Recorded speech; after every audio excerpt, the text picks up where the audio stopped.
ನಮಸ್ತೆ ಸ್ನೇಹಿತರೆ, ಇವತ್ತು ನಾವು ತೃತೀಯ BA ರಾಜ್ಯಶಾಸ್ತ್ರ ಸಾರ್ವಜನಿಕ ಆಡಳಿತ ಕೋರ್ಸ್ 4ರಲ್ಲಿ ನೀವು ಈಗಾಗಲೇ ಮುಖ್ಯವಾದ ಪ್ರಶ್ನೆಗಳು ಯಾವುದು ಅಂತ ನೋಡ್ಕೊಂಡಿದ್ದೀರಿ. ಇದರಲ್ಲಿ ಬ್ಲಾಕ್ 1, 2, 3, 4ರಲ್ಲಿ ನಾವೀಗ ಬ್ಲಾಕ್ 1ರಲ್ಲಿ ಓದ್ತಾ ಇರುವಂಥದ್ದು. ಈಗಾಗಲೇ ವೈಜ್ಞಾನಿಕ ನಿರ್ವಹಣೆ ಸಿದ್ಧಾಂತವನ್ನು ತಿಳ್ಕೊಂಡಿದ್ದೇವೆ. ಇವತ್ತು ಕಾರ್ಯನಿರ್ವಾಹಕ ವಿಧಗಳು ಅಥವಾ ಪ್ರಕಾರಗಳನ್ನು ತಿಳ್ಕೊಳ್ಳುವ, ಮುಖ್ಯ ಕಾರ್ಯನಿರ್ವಾಹಕರ ಅರ್ಥವನ್ನು ತಿಳ್ಕೊಂಡು ನಂತರ ವಿಧಗಳು ಮತ್ತು ಅದರ ಪ್ರಕಾರಗಳನ್ನು ಕಲಿತುಕೊಂಡು ಹೋಗುವ. ಮೊದಲಿಗೆ ಮುಖ್ಯ ಕಾರ್ಯನಿರ್ವಾಹಕನನ್ನು ಒಂದೊಂದು ದೇಶದಲ್ಲಿ ಒಂದೊಂದು ಹೆಸರಿನಿಂದ ಕರೆಯುವಂಥದ್ದು. ಈಗ ಎಲ್ಲ ಕಡೆ ಒಂದೇ ರೀತಿಯ ಹೆಸರು ಇರೋದಿಲ್ಲ, ಕೆಲವೊಂದು ಕಡೆಯಲ್ಲಿ ಬೇರೆ ಬೇರೆ ಹೆಸರಿಂದ ಕರೀತಾರೆ. ನಿರಂಕುಶ ಪ್ರಭುತ್ವದಲ್ಲಿ ಈತನನ್ನು ರಾಜನೆಂದು, ಅಧ್ಯಕ್ಷೀಯ ಸರ್ಕಾರದಲ್ಲಿ ಅಧ್ಯಕ್ಷನೆಂದು, ಸಂಸದೀಯ ಪದ್ಧತಿಯಲ್ಲಿ ಏನು ಹೇಳ್ತಾರೆ ಮಂತ್ರಿಮಂಡಲ ಅಂತ ಕರೀತಾರೆ. ಅಂದರೆ ಕೆಲಸವನ್ನು ಮಾಡುವಂಥ ಎಲ್ಲ ಕಾರ್ಯಗಳನ್ನು ನಿರ್ವಹಣೆ ಮಾಡುವಂಥ ಅವರು ಒಬ್ಬ ವ್ಯಕ್ತಿಯಾಗಿರ್ಬೋದು ಅಥವಾ ರಾಜ ರಾಣಿ ಕೂಡ ಆಗಿರ್ಬೋದು, ಅಧ್ಯಕ್ಷನಾಗಿರ್ಬೋದು ಅಥವಾ ವ್ಯಕ್ತಿಗಳ ಸಮೂಹವಾದ ಮಂತ್ರಿಮಂಡಲ ಕೂಡ ಆಗಿರ್ಬೋದು. ಅಲ್ಲದೆ ಕೆಲವು ರಾಷ್ಟ್ರಗಳಲ್ಲಿ 2 ಬಗೆಯ ಕಾರ್ಯಾಂಗಗಳಿವೆ. ಒಂದು ನಾಮಮಾತ್ರವಾದರೆ ಮತ್ತೊಂದು ವಾಸ್ತವ ಕಾರ್ಯಾಂಗವಾಗಿರುವಂಥದ್ದು. ಇದರಲ್ಲಿ ರಾಜಕೀಯ ಕಾರ್ಯಾಂಗಗಳಲ್ಲಿ 3 ವಿಧಗಳನ್ನು ಕಾಣ್ಬೋದು. ಭಾರತದ ರಾಷ್ಟ್ರಾಧ್ಯಕ್ಷರು ನಾಮಮಾತ್ರ ಕಾರ್ಯಾಂಗವಾಗಿರ್ಬೋದು, ಅದರ ಮಂತ್ರಿಮಂಡಲ ವಾಸ್ತವವಾಗಿ ಕಾರ್ಯಾಂಗ ಆಗಿದೆ. ಈ ರಾಜಕೀಯ ಕಾರ್ಯಾಂಗಗಳಲ್ಲಿ 3 ವಿಧಗಳನ್ನು ಕಾಣ್ಬೋದು. ಒಂದು ಅಮೆರಿಕ ಸಂಯುಕ್ತ ಸಂಸ್ಥಾನದಲ್ಲಿರುವಂತಹ ಅಧ್ಯಕ್ಷೀಯ ಕಾರ್ಯಾಂಗ ಪದ್ಧತಿ, ಇಂಗ್ಲೆಂಡ್ ಮತ್ತು ಭಾರತದಲ್ಲಿರುವ ಸಂಸದೀಯ ಕಾರ್ಯಾಂಗ ಪದ್ಧತಿ, ಹಾಗೆ ಸ್ವಿಟ್ಜರ್ಲ್ಯಾಂಡಿನಲ್ಲಿರುವಂತಹ ಬಹುತ್ವ ಕಾರ್ಯಾಂಗ ಕಾಣ್ಬೋದು. ಮುಖ್ಯ ಕಾರ್ಯನಿರ್ವಾಹಕ ಅಂದರೆ ಯಾರು? ಮುಖ್ಯ ಕಾರ್ಯನಿರ್ವಾಹಕ ಸಾರ್ವಜನಿಕ ಆಡಳಿತದಲ್ಲಿ ಪ್ರಮುಖ ಸ್ಥಾನವನ್ನು ಹೊಂದಿರುತ್ತಾನೆ. ಆಡಳಿತದ ಪ್ರಮುಖ ಅತ್ಯುನ್ನತ ಸ್ಥಾನದಲ್ಲಿರುವ ವ್ಯಕ್ತಿಯನ್ನು ಮುಖ್ಯ ಕಾರ್ಯನಿರ್ವಾಹಕ ಎನ್ನಲಾಗಿದೆ. ಯಾವುದೇ ರಾಷ್ಟ್ರದಲ್ಲಾಗಲಿ ಆಡಳಿತ ವ್ಯವಸ್ಥೆ ಕಿರಿದಾಗಿರ್ತದೆ. ಮುಖ್ಯ ಕಾರ್ಯನಿರ್ವಾಹಕ ಈ ಗೋಪುರಾಕೃತಿಯ ರಚನೆಯ ತುತ್ತ ತುದಿಯಲ್ಲಿರುವವನು ಅಥವಾ ಉನ್ನತ ಸ್ಥಾನವನ್ನು ಅಲಂಕರಿಸಿದವರು. ಸಾರ್ವಜನಿಕ ಆಡಳಿತದಲ್ಲಿ ಮುಖ್ಯ ಕಾರ್ಯನಿರ್ವಾಹಕನನ್ನು ಆಡಳಿತದ ಮುಖ್ಯಸ್ಥನೆಂದು ಭಾವಿಸಲಾಗಿದೆಯೇ ಹೊರತು ರಾಷ್ಟ್ರದ ಮುಖ್ಯಸ್ಥ ಅಂತ ಕರೆಯುವುದಿಲ್ಲ. ಆದ್ದರಿಂದ ನಾವು ಇಲ್ಲಿ ತಿಳಿಯಬೇಕಾಗಿರುವಂಥದ್ದು ಏನು ಅಂತ ಹೇಳಿದರೆ, ಆಡಳಿತದ ಎಲ್ಲ ಹಂತಗಳಲ್ಲಿ ಮುಖ್ಯ ಕಾರ್ಯನಿರ್ವಾಹಕನಿರ್ತಾನೆ ಎಂಬುದನ್ನು, ಅಂದರೆ ರಾಷ್ಟ್ರ ಇರ್ಬೋದು, ರಾಜ್ಯ, ಸ್ಥಳೀಯ ಮಟ್ಟದಲ್ಲಿ ನಾವು ಕಾಣ್ಬೋದು. ರಾಜಕೀಯ ಕಾರ್ಯಾಂಗಾಧಿಕಾರಿಗಳನ್ನು ಚೇರ್ಮನ್, ಮ್ಯಾನೇಜರ್, ಕಮಿಷನರ್ ಮುಂತಾದ ಹೆಸರಿನಿಂದ ಕರೀತಾರೆ. ಇವೆಲ್ಲರೂ ಕೂಡ ತಮ್ಮ ತಮ್ಮ ಅಧಿಕಾರದ ವ್ಯಾಪ್ತಿಯಲ್ಲಿ ಆಡಳಿತದ ಮುಖ್ಯಸ್ಥರಾಗಿರ್ತಾರೆ. ಮುಖ್ಯ ಕಾರ್ಯನಿರ್ವಾಹಕನ ಪಾತ್ರ ಮತ್ತು ಕಾರ್ಯಗಳ ಬಗ್ಗೆ ತಿಳಿತಾ ಹೋಗುವ. ಮುಖ್ಯ ಕಾರ್ಯನಿರ್ವಾಹಕನ ಪಾತ್ರ ಮತ್ತು ಕಾರ್ಯಗಳು ರಾಜಕೀಯ ಕಾರ್ಯಗಳು ಮತ್ತು ಆಡಳಿತ ಕಾರ್ಯಗಳು ಅಂತ 2 ವಿಂಗಡಣೆಯನ್ನು ಮಾಡಲಾಗಿದೆ. ಮುಖ್ಯ ಕಾರ್ಯನಿರ್ವಾಹಕನ ಕಾರ್ಯಗಳಲ್ಲಿ 2 ವಿಧ. ಒಂದು ರಾಜಕೀಯ ಕಾರ್ಯಗಳು, ಮತ್ತೊಂದು ಆಡಳಿತಾತ್ಮಕ ಕಾರ್ಯಗಳು. ಈ ರಾಜಕೀಯ ಕಾರ್ಯಗಳು ಯಾವುದು ಅಥವಾ ಯಾವುದು ಆಡಳಿತಾತ್ಮಕ ಕಾರ್ಯಗಳು ಅಂತ ನೋಡಿದರೆ, ರಾಜಕೀಯ ಕಾರ್ಯಗಳು ಅಂತ ಬಂದಾಗ ಅಲ್ಲಿ ಪ್ರಜಾಪ್ರಭುತ್ವಗಳಲ್ಲಿ ಬಹುಮತ ಗಳಿಸಿದ ಪಕ್ಷದ ಬೆಂಬಲದಿಂದ ಮುಖ್ಯ ಕಾರ್ಯನಿರ್ವಾಹಕ ಅಧಿಕಾರಕ್ಕೆ ಬರುತ್ತಾನೆ. ದೇಶದ ನಾಯಕತ್ವವನ್ನು ವಹಿಸುವುದರ ಮೂಲಕ ಜನತೆಯ ಪ್ರತಿನಿಧಿಯಾಗಿರುತ್ತಾನೆ. ಆದುದರಿಂದ ಜನತೆಗೆ ಬೇಕಾಗಿರುವುದನ್ನು ನೀಡುವುದು, ಬೇಡವಾಗಿರುವುದನ್ನು ತಡೆಯುವುದು ಮುಖ್ಯ ಕಾರ್ಯನಿರ್ವಾಹಕನ ಕರ್ತವ್ಯವಾಗಿರ್ತದೆ. ಆದ್ದರಿಂದ ಮುಖ್ಯ ಕಾರ್ಯನಿರ್ವಾಹಕನ ರಾಜಕೀಯ ಕಾರ್ಯಗಳು ಯಾವುದು ಅಂತ ಹೇಳಿದರೆ, ಸರಕಾರದ ನೀತಿ ಮತ್ತು ಕಾರ್ಯಕ್ರಮಗಳಿಗೆ ಶಾಸಕಾಂಗದ ಬೆಂಬಲವನ್ನು ಪಡೆಯುವುದು, ಆಡಳಿತಕ್ಕೆ ಅವಶ್ಯಕವಾದ ಹಣವನ್ನು ಸಂಗ್ರಹಿಸಲು, ವೆಚ್ಚ ಮಾಡಲು ಶಾಸಕಾಂಗದ ಒಪ್ಪಿಗೆಯನ್ನು ಪಡೆಯುವುದು ಮತ್ತು ದೇಶಕ್ಕೆ ನಾಯಕತ್ವವನ್ನು ವಹಿಸುವುದೇ ಆಗಿದೆ. ಒಂದು ವೇಳೆ ಈ ಜವಾಬ್ದಾರಿಯನ್ನು ವಹಿಸಲು ಸಾಧ್ಯವಿಲ್ಲ ಅಂತ ಹೇಳಿದರೆ ಅಧಿಕಾರವನ್ನು ಕಳೆದುಕೊಳ್ಳಲಿಕ್ಕೂ ಕೂಡ ಸಿದ್ಧನಿರಬೇಕು. ರಾಜಕೀಯ ಕಾರ್ಯಗಳು ಅಂತ ಬಂದಾಗ ಕಾರ್ಯನಿರ್ವಾಹಕನ ರಾಜಕೀಯ ಕಾರ್ಯಗಳು ಅಂತ ಹೇಳಿ ಸರಕಾರದ ನೀತಿ ಮತ್ತು ಅದರ ಕಾರ್ಯಕ್ರಮಗಳಿಗೆ ಶಾಸಕಾಂಗದ ಬೆಂಬಲವನ್ನು ಪಡೆಯುವಂಥದ್ದು. ಈಗ ಸರಕಾರದ ಕೆಲಸ ಮಾಡುವಂಥದ್ದು, ಸರಕಾರದ ನೀತಿ ಮಾಡುವಂಥದ್ದು, ಸರಕಾರದ ಕಾರ್ಯಕ್ರಮಗಳನ್ನು ಸರಿಯಾಗಿ ಮಾಡಬೇಕು ಅಂತ ಹೇಳಿದರೆ ಅಲ್ಲಿ ನಮಗೆ ಶಾಸಕಾಂಗದ ಬೆಂಬಲ ಬೇಕು. ಶಾಸಕಾಂಗದ ಬೆಂಬಲ ಬೇಕು ಅಂತ ಮಾಡಿದರೆ, ಶಾಸಕಾಂಗದ ಬೆಂಬಲ ಬೇಕಾಗಿರುವಂಥದ್ದು ಆಡಳಿತಕ್ಕೆ ಅವಶ್ಯಕವಾದ ಹಣವನ್ನು ಸಂಗ್ರಹಿಸಲು, ಅದನ್ನು ವೆಚ್ಚ ಮಾಡಲಿಕ್ಕೆ ಶಾಸಕಾಂಗದ ಒಪ್ಪಿಗೆಯನ್ನು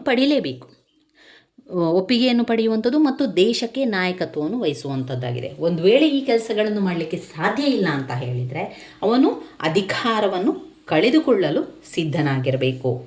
ಇನ್ನು 2ನೇದು ಆಡಳಿತದ ಕಾರ್ಯಗಳು. ಆಡಳಿತದ ಕಾರ್ಯಗಳು ಲೂಥರ್ ಗಲಿಕ್ ಅವರ ಪ್ರಕಾರ POSD CORB ಎಂಬ ಇಂಗ್ಲಿಷ್ ಪದದ ಸಹಾಯದಿಂದ ವಿವರಿಸಿದ್ದಾರೆ. ಈ ಪದದ ಒಂದೊಂದು ಅಕ್ಷರವೂ ಕೂಡ ಒಂದೊಂದು ಕಾರ್ಯವನ್ನು ಸೂಚಿಸುತ್ತದೆ. P ಅಂದರೆ ಪ್ಲ್ಯಾನಿಂಗ್ ಯೋಜನೆ, O ಅಂದರೆ ಆರ್ಗನೈಸೇಷನ್ ಸಂಘಟನೆ, 3 ಸಿಬ್ಬಂದಿ ವರ್ಗ, 4 ನಿರ್ದೇಶನ, 5 ಸಂಯೋಜನೆ, 6 ವರದಿ ಸಲ್ಲಿಸುವುದು, 7 ಆಯವ್ಯಯವನ್ನು ತಿಳಿಸುವಂಥದ್ದು. 1 ಯೋಜನೆ, 2 ಸಂಘಟನೆ, 3 ಸಿಬ್ಬಂದಿ ವರ್ಗ, 4 ನಿರ್ದೇಶನ, 5 ಸಂಯೋಜನೆ, 6 ವರದಿ ಸಲ್ಲಿಸುವುದು, 7 ಆಯವ್ಯಯ. ಈ ಎಲ್ಲ ಕಾರ್ಯಗಳು ಕೂಡ ರಾಜಕೀಯ ಕಾರ್ಯನಿರ್ವಾಹಕರು ಅಷ್ಟೇ ಅಲ್ಲ, ವಿವಿಧ ಹಂತಗಳಲ್ಲಿರುವಂತಹ ಆಡಳಿತದ ಪ್ರಮುಖ ನಿರ್ವಹಣಾಕಾರರೆಲ್ಲರೂ ಕೂಡ ನೆರವೇರಿಸಬೇಕಾಗಿರ್ತದೆ. ಆದ್ದರಿಂದ ಅದನ್ನು ನಾವು ಏನಂತ ಹೇಳುವಂಥದ್ದು, ಪೋಸ್ಟ್ ಕಾರ್ಪ್ ಎಂಬ ಪದವು ಮುಖ್ಯ ಕಾರ್ಯನಿರ್ವಾಹಕನ ಕಾರ್ಯಗಳನ್ನು ಸ್ಥೂಲವಾಗಿ ವಿವರಿಸುವಂಥದ್ದು. ಅಲ್ಲಿ POSDCORB ಎನ್ನುವಂಥದ್ದು ಬರುವಂಥದ್ದು planning, organisation, staffing, directing, coordinating, reporting and ಬಜೆಟಿಂಗಲ್ಲಿ ಬರುವಂಥದ್ದು. ಪ್ರೊಫೆಸರ್ LD ವೈಟ್ ಅವರು ಹೇಳುವಂತೆ ಮುಖ್ಯ ಕಾರ್ಯನಿರ್ವಾಹಕನ ಕಾರ್ಯಗಳನ್ನು ಈ ರೀತಿಯಾಗಿ ವಿವರಿಸ್ತಾ ಹೋಗ್ತಾರೆ. 1 ಆಡಳಿತ ನೀತಿಗಳನ್ನು ನಿರ್ಧರಿಸುವುದು, ಆಡಳಿತ ನೀತಿಯನ್ನು ನಿರ್ಧರಿಸುವುದು. 2 ಆದೇಶಗಳನ್ನು ಮತ್ತು ನಿರ್ದೇಶನಗಳನ್ನು ನೀಡುವುದು. 3 ಆಡಳಿತದ ಸಂಘಟನೆಯನ್ನು ನಿರ್ಧರಿಸುವುದು. 4 ಸಿಬ್ಬಂದಿ ವರ್ಗದವರ ನೇಮಕ ಹಾಗೂ ಅಧಿಕಾರದಿಂದ ತೆಗೆದುಹಾಕುವುದು. 5 ಸಮನ್ವಯವನ್ನು ಏರ್ಪಡಿಸುವುದು. 6 ಸಾರ್ವಜನಿಕ ಹಣಕಾಸಿನ ನಿಯಂತ್ರಣ. 7 ತನಿಖೆ, ನಿಯಂತ್ರಣ ಮತ್ತು ವಿಚಾರಣೆ. 8 ಸಾರ್ವಜನಿಕ ಸಂಪರ್ಕ. ಇವಿಷ್ಟು ಆಡಳಿತದಲ್ಲಿ ಅಂದರೆ ಕಾರ್ಯನಿರ್ವಾಹಕನ ಕಾರ್ಯಗಳು ಬರ್ತದೆ. ಕಾರ್ಯನಿರ್ವಾಹಕನ ಕಾರ್ಯಗಳಲ್ಲಿ ಬರುವಂತಹ ವಿಚಾರಗಳು, ಮುಖ್ಯ ಕಾರ್ಯನಿರ್ವಾಹಕನ ಕಾರ್ಯಗಳನ್ನು ನಾವು ನೋಡ್ತಾ ಹೋಗುವಂಥದ್ದು. 1 ಆಡಳಿತ ನೀತಿಗಳನ್ನು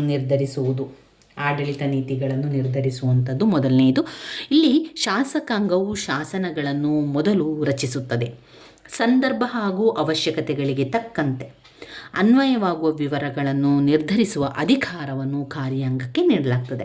ಅಂದರೆ ಇಲ್ಲಿ ಮುಖ್ಯ ಕಾರ್ಯನಿರ್ವಾಹಕನಿಗೆ ಅವನು ಸರಕಾರದ ಮುಖ್ಯ ನೀತಿಗಳನ್ನು ಮತ್ತು ಸರಕಾರದ ಕಾರ್ಯಕ್ರಮಗಳನ್ನು ರೂಪಿಸ್ತಾನೆ.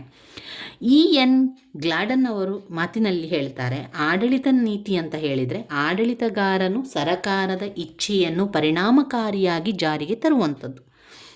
ಮುಖ್ಯ ಕಾರ್ಯನಿರ್ವಾಹಕನು ಜನತೆಯೊಡನೆ ಸಂಪರ್ಕ ಇಟ್ಟುಕೊಂಡಿರುವುದರಿಂದ ಆತನಿಗೆ ಜನತೆಯ ಅವಶ್ಯಕತೆಗಳ ಬಗ್ಗೆ ತಿಳುವಳಿಕೆ ಇರುತ್ತದೆ. ಮುಖ್ಯ ಕಾರ್ಯನಿರ್ವಾಹಕನು ಸರಕಾರದ ಮುಖ್ಯಾಧಿಕಾರಿಯಾದಂತಹ ಕಾರಣ ಎಲ್ಲ ಇಲಾಖಾ ಮುಖ್ಯಸ್ಥರು ಆತನೊಡನೆ ಚರ್ಚಿಸಿ ಸಲಹೆಯನ್ನು ಕೂಡ ಪಡೆಯುತ್ತಾರೆ. ಇನ್ನು 2ನೇ ಪಾಯಿಂಟ್ಸಲ್ಲಿ ನೀವು ನೋಡಿದರೆ ಆದೇಶಗಳನ್ನು ಮತ್ತು ನಿರ್ದೇಶನಗಳನ್ನು ನೀಡುವಂಥದ್ದು. ಆಡಳಿತಕ್ಕೆ ಸಂಬಂಧಪಟ್ಟಂತೆ ಆಗಾಗ ಆದೇಶಗಳನ್ನು ಕೊಡಬೇಕಾಗ್ತದೆ, ಆಗಾಗ ನಿರ್ದೇಶನಗಳನ್ನು ಕೂಡ ನೀಡಬೇಕಾಗ್ತದೆ. ಅದು ಅವನ ಮುಖ್ಯ ಕರ್ತವ್ಯ ಕೂಡ ಆಗಿರ್ತದೆ. ಈ ಆದೇಶಗಳನ್ನು ಮೌಖಿಕವಾಗಿ ಅಥವಾ ಲಿಖಿತ ರೂಪದಲ್ಲಿ ನೀಡಬಹುದು.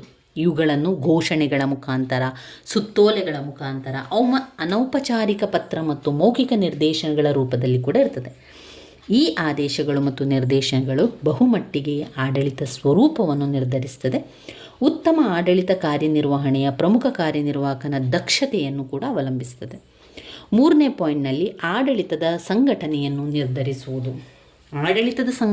ನಿರ್ಧರಿಸುವುದು ಅಂತ ಬಂದಾಗ ಮುಖ್ಯ ಕಾರ್ಯನಿರ್ವಾಹಕನು ಆಡಳಿತದ ಸಂಸ್ಥೆಗಳ ಸ್ವರೂಪವನ್ನು ನಿರ್ಧರಿಸ್ತಾನೆ.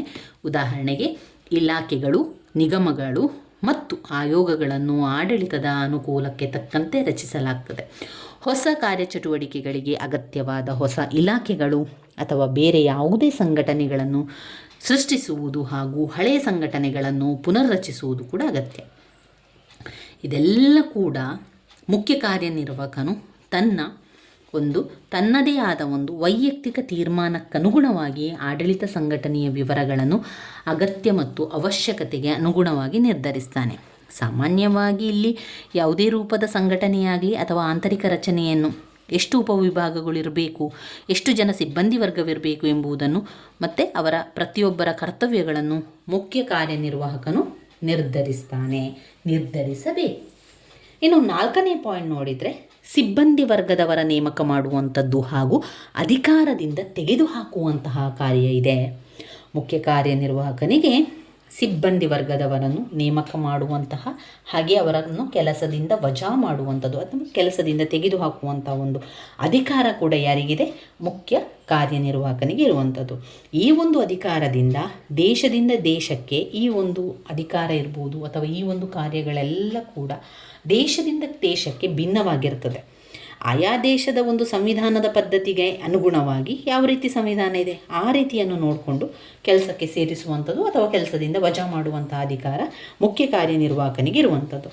ಸಾಮಾನ್ಯವಾಗಿ ಅರ್ಹತೆಯ ಆಧಾರದ ಮೇಲೆ ಅಧಿಕಾರಗಳನ್ನು ಮೇಲೆ ಮುಖ್ಯ ಕಾರ್ಯನಿರ್ವಾಹಕನೇ ನೇಮಕ ಕೂಡ ಮಾಡ್ತಾನೆ. ಸ್ವತಂತ್ರವಾದ ಸಾರ್ವಜನಿಕ ಸೇವಾ ಆಯೋಗವು ಅಧಿಕಾರಗಳನ್ನು ಆಯ್ಕೆ ಮಾಡುತ್ತದೆಯಾದರೂ ಮುಖ್ಯ ಕಾರ್ಯನಿರ್ವಾಹಕನು ಅವರನ್ನು ಅಂತಿಮವಾಗಿ ನೇಮಿಸುತ್ತಾರೆ. ಇನ್ನು 4ನೇ ಪಾಯಿಂಟ್ಸಲ್ಲಿ ಬಂದಾಗ ಸಿಬ್ಬಂದಿ ವರ್ಗದವರ ನೇಮಕ ಹಾಗೂ ಅಧಿಕಾರಗಳನ್ನು ತೆಗೆದುಹಾಕುವಂಥದ್ದು ಈಗಾಗಲೇ ನಾವು ನೋಡ್ಕೊಂಡೆವು. ಇನ್ನು 5ನೇ ಪಾಯಿಂಟ್ ಸಮನ್ವಯ ಏರ್ಪಡಿಸುವುದು. ಸಮನ್ವಯವನ್ನು ಏರ್ಪಡಿಸುವಂಥದ್ದು. ಹಲವಾರು ಅಧಿಕಾರಿಗಳು ಕಾರ್ಯದಲ್ಲಿ ತಮ್ಮ ಕಾರ್ಯವನ್ನು ಮಾಡ್ತಾ ಇರುವಂಥ ಸಂದರ್ಭದಲ್ಲಿ ಕಾರ್ಯಗಳಲ್ಲಿ ನಿರತವಾಗಿರುವಂತಹ ಅಸಂಖ್ಯಾತ ಆಡಳಿತ ಇಲಾಖೆಗಳು, ವಿಭಾಗಗಳು, ಶಾಖೆಗಳು, ಉಪಶಾಖೆಗಳನ್ನು ನಾವು ನೋಡ್ತೇವೆ. ಆದ್ದರಿಂದ ಇಲ್ಲಿ ಮುಖ್ಯ ಕಾರ್ಯನಿರ್ವಾಹಕನು ಆಡಳಿತ ಘಟಕಗಳ ನಡುವೆ ಸಮನ್ವಯವನ್ನು ಸಾಧಿಸಬೇಕು. ಆತನು ಅಂತರ್ ಇಲಾಖಾ ಸಮಿತಿಗಳನ್ನು ಮತ್ತು ಸಂಪರ್ಕಾಧಿಕಾರಿಗಳನ್ನು ಕೂಡ ನೇಮಿಸ್ತಾನೆ. ಸಮನ್ವಯಗೊಳಿಸುವ ಪ್ರಾಧಿಕಾರಗಳಿದ್ದರೂ ಕೂಡ ಕೆಲವು ವೇಳೆ ಪರಸ್ಪರ ಕಲಹಗಳುಂಟಾಗಬಹುದು. ಅಂತಹ ಸಂದರ್ಭದಲ್ಲಿ ಏನು ಮಾಡ್ತಾರೆ? ಮುಖ್ಯ ಕಾರ್ಯನಿರ್ವಾಹಕನೇ ಅವುಗಳನ್ನು ಬಗೆಹರಿಸ್ತಾನೆ. ಸಮನ್ವಯವು ಆಡಳಿತದ ಹೃದಯವಿದ್ದಂತೆ ಅಂತ ಹೇಳ್ತಾರೆ. ಇನ್ನು 6ನೇ ಪಾಯಿಂಟ್ನಲ್ಲಿ ಸಾರ್ವಜನಿಕ ಹಣಕಾಸಿನ ನಿಯಂತ್ರಣ. ಸಾರ್ವಜನಿಕ ಹಣಕಾಸನ್ನು ನಿಯಂತ್ರಣ ಮಾಡುವಂಥದ್ದು. ಸಾರ್ವಜನಿಕ ಹಣಕಾಸಿನ ಜವಾಬ್ದಾರಿಯನ್ನು ಮುಖ್ಯ ಕಾರ್ಯನಿರ್ವಾಹಕನು ಹೊಂದಿರುತ್ತಾನೆ. ಈತನು ವಾರ್ಷಿಕ ಆದಾಯದ ಅಂದಾಜು ಪಟ್ಟಿಯನ್ನು ಸಿದ್ಧಪಡಿಸಿ ಅದನ್ನು ಶಾಸಕಾಂಗದ ಮುಂದೆ ಮಂಡಿಸಬೇಕು. ಅಂದರೆ ಎಲ್ಲ ವರ್ಷದಲ್ಲಿ ಆಗುವಂಥ ಎಲ್ಲ ಹಣಕಾಸಿನ ವಿಚಾರ ಇರ್ಬೋದು, ಎಲ್ಲ ವಿಚಾರಗಳನ್ನು, ಎಲ್ಲ ಅಯವ್ಯಯವನ್ನು ಒಂದು ಪಟ್ಟಿಯನ್ನು ಮಾಡಬೇಕು. ಪಟ್ಟಿಯನ್ನು ಸಿದ್ಧಪಡಿಸಿ ಏನು ಮಾಡಬೇಕು? ಅದನ್ನು ಶಾಸಕಾಂಗದ ಮುಂದೆ ಹೋಗಿ ಕೊಡಬೇಕು. ಅದಕ್ಕೆ ಒಪ್ಪಿಗೆ ಪಡೆದ ನಂತರ ಕಾರ್ಯನಿರ್ವಾಹಕನೇ ಅದನ್ನು ಜಾರಿಗೆ ತರುವಂಥದ್ದು. ಸಂಸದೀಯ ಕಾರ್ಯಾಂಗ ಪದ್ಧತಿಯಲ್ಲಿ ಮಂತ್ರಿಮಂಡಲದ ಕಾರ್ಯಕ್ರಮಗಳನ್ನು ಬದಲಾಯಿಸುವಲ್ಲಿ ಶಾಸಕಾಂಗವು ಅತ್ಯಲ್ಪ ಅಧಿಕಾರವನ್ನು ಹೊಂದಿರುವ ಕಾರಣ ಅದು ಮುಖ್ಯ ಕಾರ್ಯನಿರ್ವಾಹಕನ ನಿರ್ದೇಶನಕ್ಕೆ ಅನುಗುಣವಾಗಿ ನಡೆಯುತ್ತದೆ. ಅಧ್ಯಕ್ಷೀಯ ಕಾರ್ಯಾಂಗ ಪದ್ಧತಿಯಲ್ಲಿ ಹಣಕಾಸಿನ ವಿಷಯಕ್ಕೆ ಸಂಬಂಧಪಟ್ಟಂತೆ ಮೊದಲು ಶಾಸಕಾಂಗ ಹೊಂದಿದ್ದು ಹಣಕಾಸಿನ ಅಧಿಕಾರಗಳು ಅಧ್ಯಕ್ಷರಿಗೆ ಸೇರುತ್ತಾ ಬಂದಿದೆ. ಹಾಗಾಗಿ ಕಾರ್ಯಾಂಗದ ಹಣಕಾಸಿನ ಅಧಿಕಾರ ಶಾಸಕಾಂಗಕ್ಕಿಂತ ಹೆಚ್ಚಾಗಿರುವಂಥದ್ದು. ಇನ್ನು 7ನೇ ಪಾಯಿಂಟ್ಸಲ್ಲಿ ತನಿಖೆ, ನಿಯಂತ್ರಣ ಮತ್ತು ವಿಚಾರಣೆ. ತನಿಖೆ, ನಿಯಂತ್ರಣ ಮತ್ತು ವಿಚಾರಣೆ ಇರುವಂಥದ್ದು. ಮುಖ್ಯ ಕಾರ್ಯನಿರ್ವಾಹಕನು ಒಂದು ಇಲಾಖೆಯಲ್ಲಿ ಗುರಿ ಸಾಧಿಸುವ ಕಾರ್ಯವನ್ನಷ್ಟೇ ಅಲ್ಲ, ಆದರೆ ಅದನ್ನು ಹೇಗೆ ನಿರ್ವಹಿಸುತ್ತಿದ್ದಾರೆ ಎಂಬುದನ್ನು ಸಹ ನೋಡಿಕೊಳ್ಬೇಕು. ತನಿಖೆ ಮಾಡಬೇಕು, ನಿಯಂತ್ರಣ ಮಾಡಬೇಕು, ವಿಚಾರಣೆಯನ್ನು ಕೂಡ ಮಾಡಬೇಕು. ಅಗತ್ಯವಾದಲ್ಲಿ ಅಧಿಕಾರಿಗಳು ಸಮರ್ಪಕವಾಗಿ ಕೆಲಸ ನಿರ್ವಹಿಸುವಂತೆ ನೋಡಿಕೊಳ್ಬೇಕು. ತನ್ನ ಕೆಳಗಿನ ಅಧಿಕಾರಿಗಳ ಸರಿಯಾಗಿ ಕೆಲಸವನ್ನು ಮಾಡ್ತಾ ಇದ್ದಾರಾ ಅಂತ ಹೇಳಿ ನೋಡಿಕೊಳ್ಬೇಕು. ಇದಕ್ಕಾಗಿ ಇಡೀ ಆಡಳಿತದ ಪರಿಶೀಲನೆ ನಡೆಸಬೇಕು. ಈ ಕೆಲಸವನ್ನು ಆತನು ತನ್ನ ಅಧೀನ ಅಧಿಕಾರಿಗಳಿಂದ ತರಿಸಿಕೊಳ್ಳುವ ವರದಿಗಳ ಮೂಲಕ ನಿರ್ವಹಿಸ್ತಾನೆ. ಪ್ರತಿಯೊಬ್ಬ ಅಧಿಕಾರಿಯು ತನ್ನ ಕೆಲಸವನ್ನು ಶ್ರದ್ಧೆಯಿಂದ ನೆರವೇರಿಸುವಂತೆ ನೋಡಿಕೊಳ್ಳುವುದೇ ಪರಿಶೀಲನೆಯ ಮುಖ್ಯ ಉದ್ದೇಶ. ಅಗತ್ಯವಾದರೆ ವಿಚಾರಣಾ ಸಮಿತಿಗಳನ್ನು ರಚಿಸಿ ತನಿಖೆಯನ್ನು ನಡೆಸುವ ಅಧಿಕಾರವನ್ನು ಮುಖ್ಯ ಕಾರ್ಯನಿರ್ವಾಹಕನು ಹೊಂದಿದ್ದಾನೆ. ಎಲ್ಲಿ ಕೆಲಸವು ಸರಿಯಾಗಿ ನಡೆಯುವುದಿಲ್ಲವೋ ಅಲ್ಲಿ ಎಚ್ಚರಿಕೆ ನೀಡುತ್ತಾನೆ. ವಿಚಾರಣಾ ಸಮಿತಿಗಳು ನೀಡಿದ ವರದಿಯ ಆಧಾರದ ಮೇಲೆ ಮುಂದಿನ ಕ್ರಮವನ್ನು ಕೈಗೊಳ್ಳುತ್ತಾನೆ. ಈ ರೀತಿ ಆಡಳಿತದಲ್ಲಿನ ದುರುಪಯೋಗ ಅಥವಾ ಮತ್ತಿತರ ಕುಂದುಕೊರತೆಗಳನ್ನು ತಡೆಗಟ್ಟುವ ಪ್ರಯತ್ನ ಕೂಡ ಮಾಡ್ತಾನೆ. 7ನೇ ಪಾಯಿಂಟ್ ತನಿಖೆ, ನಿಯಂತ್ರಣ ಮತ್ತು ವಿಚಾರಣೆ. 8ನೆಯ ಪಾಯಿಂಟ್ ಸಾರ್ವಜನಿಕ ಸಂಪರ್ಕ. ಸಾರ್ವಜನಿಕ ಸಂಪರ್ಕವು ಆಡಳಿತ ಅಂತಿಮವಾಗಿ ಜನರಿಗೆ ಜವಾಬ್ದಾರಿಯಾಗಿದೆ. ಸಾರ್ವಜನಿಕ ಆಡಳಿತವು ಅಂತಿಮವಾಗಿ ಜನರಿಗೆ ಜವಾಬ್ದಾರಿಯಾಗಿದೆ. ಈ ಕಾರಣದಿಂದಾಗಿ ಮುಖ್ಯ ನಿರ್ವಾಹಕ ತನ್ನ ಕಾರ್ಯಚಟುವಟಿಕೆಗಳ ಬಗ್ಗೆ, ಗುರಿ ಅಥವಾ ಉದ್ದೇಶಗಳ ಬಗ್ಗೆ ಜನರಿಗೆ ಸೂಕ್ತ ತಿಳುವಳಿಕೆ ನೀಡಿ ತನ್ನ ಮತ್ತು ಜನತೆಯ ನಡುವೆ ಯಾವುದೇ ಭಿನ್ನಾಭಿಪ್ರಾಯ ಉಂಟಾಗದಂತೆ ನೋಡಿಕೊಳ್ಬೇಕು. ವಾಸ್ತವವಾಗಿ ನಾವು ನೋಡಿದರೆ ಮುಖ್ಯ ಕಾರ್ಯನಿರ್ವಾಹಕನು ಆಡಳಿತ ಮತ್ತು ಜನತೆಯ ನಡುವೆ ಉತ್ತಮ ಸಂಪರ್ಕ ಕೂಡ ಏರ್ಪಡಿಸಬೇಕು. ಇದಕ್ಕಾಗಿ ಮುಖ್ಯ ಕಾರ್ಯನಿರ್ವಾಹಕನು ಪತ್ರಿಕೆಗಳು, ಆಸಕ್ತ ಗುಂಪುಗಳು, ಮತದಾರರು, ಸಾರ್ವಜನಿಕರ ಮುಂತಾದವರ ಜೊತೆಯಲ್ಲಿ ಸೂಕ್ತ ರೀತಿಯ ಸಂಪರ್ಕವನ್ನಿಟ್ಟುಕೊಂಡು ಆಡಳಿತ ನಿರ್ವಹಣೆ ಕೂಡ ಮಾಡಬೇಕು. ಈ ಸಂಪರ್ಕ ಎಷ್ಟು ಅಗತ್ಯವಾಗಿದೆ ಅಂದರೆ ಪ್ರತಿಯೊಂದು ಸರಕಾರಕ್ಕೂ ಸಾರ್ವಜನಿಕ ಸಂಪರ್ಕ ಎಂಬ ಇಲಾಖೆಯನ್ನು ರಚಿಸಿಕೊಳ್ಳುವುದು ತುಂಬಾ ಅತ್ಯಗತ್ಯವಾಗಿದೆ. ಈ ಎಲ್ಲ ಕಾರ್ಯಗಳು ಹಾಗೆ ಕರ್ತವ್ಯಗಳನ್ನು ತಿಳಿದಾಗ ಮುಖ್ಯ ಕಾರ್ಯನಿರ್ವಾಹಕ ಆಡಳಿತದ ಪ್ರಮುಖ ವ್ಯಕ್ತಿ ಅಥವಾ ಸಾರ್ವಜನಿಕ ಆಡಳಿತದ ರೂವಾರಿ ಎಂಬುದು ಸ್ಪಷ್ಟವಾಗ್ತದೆ. ಸಾರ್ವಜನಿಕ ಆಡಳಿತದ ಮುಖ್ಯಸ್ಥ ಅಥವಾ ಕಾರ್ಯನಿರ್ವಾಹಕ ಆಡಳಿತದ ಮುಖ್ಯಸ್ಥ ಎಲ್ಲ ಆಡಳಿತ ಇಲಾಖೆಗಳು ಮುಖ್ಯ ಕಾರ್ಯನಿರ್ವಾಹಕನಿಗೆ ಜವಾಬ್ದಾರಿಯುತವಾಗಿರ್ತದೆ. ಮುಖ್ಯ ಕಾರ್ಯನಿರ್ವಾಹಕನಿಗೆ ಅನೇಕ ಸಮಸ್ಯೆಗಳಿಗೆ ಸಂಬಂಧಿಸಿದಂತೆ ಪ್ರಮುಖವಾದ ಹಾಗೂ ಉತ್ತಮವಾದ ತೀರ್ಮಾನವನ್ನು ಕೂಡ ತೆಗೆದುಕೊಳ್ಳಬೇಕಾಗಿರ್ತದೆ. ಆದ್ದರಿಂದ ವಿಶೇಷವಾಗಿ ಶಕ್ತಿ ಸಾಮರ್ಥ್ಯವನ್ನು ಹೊಂದಿದ ವ್ಯಕ್ತಿ ಮಾತ್ರ ಉತ್ತಮ ಪರಿಣಾಮಕಾರಿಯಾದ ಮುಖ್ಯ ಕಾರ್ಯನಿರ್ವಾಹಕನಾಗಬಹುದು ಎನ್ನುವುದರಲ್ಲಿ ಸಂಶಯವಿಲ್ಲ ಎನ್ನುವಂಥದ್ದು. ಇವಿಷ್ಟು ಮುಖ್ಯ ಕಾರ್ಯನಿರ್ವಾಹಕನ ಕಾರ್ಯಗಳಲ್ಲಿ ಬರ್ತದೆ. ಮತ್ತೊಮ್ಮೆ ಪಾಯಿಂಟ್ಸ್ ಹೇಳ್ತಾ ಹೋಗ್ತಾನೆ. ಆಡಳಿತ ನೀತಿಗಳನ್ನು ನಿರ್ಧರಿಸುವುದು, ಆಡಳಿತ ನೀತಿಯನ್ನು ನಿರ್ಧರಿಸುವುದು. 2 ಆದೇಶಗಳನ್ನು ಮತ್ತು ನಿರ್ದೇಶನಗಳನ್ನು ನೀಡುವುದು. 3 ಆಡಳಿತದ ಸಂಘಟನೆಯನ್ನು ನಿರ್ಧರಿಸುವುದು. 4 ಸಿಬ್ಬಂದಿ ವರ್ಗದವರ ನೇಮಕ ಹಾಗೂ ಅಧಿಕಾರದಿಂದ ತೆಗೆದುಹಾಕುವುದು. 5 ಸಮನ್ವಯ ಏರ್ಪಡಿಸುವುದು. 6 ಸಾರ್ವಜನಿಕ ಹಣಕಾಸಿನ ನಿಯಂತ್ರಣ. 7 ತನಿಖೆ, ನಿಯಂತ್ರಣ ಮತ್ತು ವಿಚಾರಣೆ. 8 ಸಾರ್ವಜನಿಕ ಸಂಪರ್ಕ. ಇವಿಷ್ಟು ಪಾಯಿಂಟ್ಸ್ಗಳನ್ನು ನಾವು ಇದರಲ್ಲಿ ನೋಡ್ಕೊಳ್ಬೇಕು. ಇನ್ನು ಬರುವಂಥದ್ದು ಬ್ಲಾಕ್ 2, ಅದರಲ್ಲಿ ಬರುವಂತಹ ಮುಖ್ಯವಾದ ಪ್ರಶ್ನೆಗಳ ವಿವರಣೆಯನ್ನು ಕೂಡ ತಿಳ್ಕೊಳ್ಳುವ ಸ್ನೇಹಿತರೆ. ನನ್ನ ವೀಡಿಯೋಸ್ ಎಲ್ಲ ನಿಮಗೆ ಇಷ್ಟ ಆಗ್ತಾ ಇದ್ದರೆ ಲೈಕ್ ಕೊಡಿ, ಶೇರ್ ಮಾಡಿ, ಸಬ್ಸ್ಕ್ರೈಬ್ ಮಾಡಲಿಕ್ಕೆ ಮರಿಬೇಡಿ. ಧನ್ಯವಾದಗಳು.